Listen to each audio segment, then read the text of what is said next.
danke por a oportunidad un día más, Fara.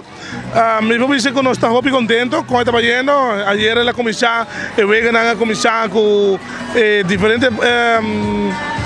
juegas desde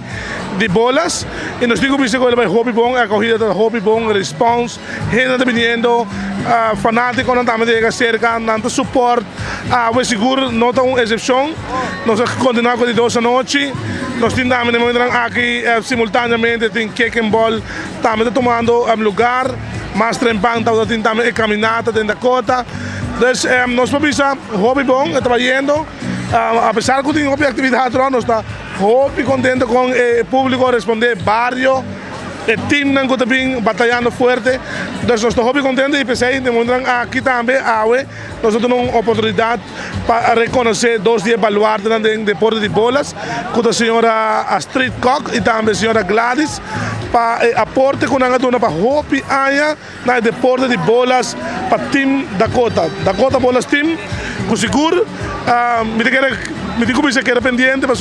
nós lo metemos no próximo dia nós dilante, hobby de lo que deveria Dakota Bolas Team. Vamos a começar na idade de mucha, de 3, de 4 anos, nós começamos a praticar deporte de bolas,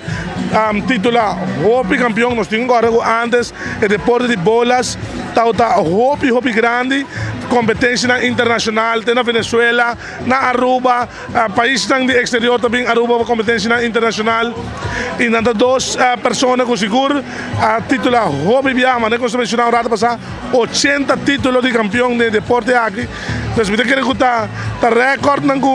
difícil para nós poder chegar, igualar e quebrar aqui não, então, me quero que tem um momento oportuno para dar um reconhecimento na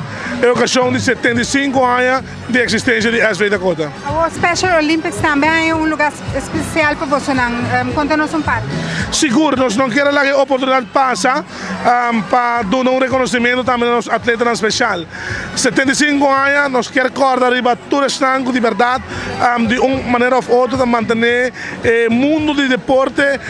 seu espírito vivo. E a NAN também forma parte disso aqui, e nós não queremos que a oportunidade passe para a ocasião aqui, dar um reconhecimento, uma medalha de ouro, na 75 anos de ocasião de SV Dakota.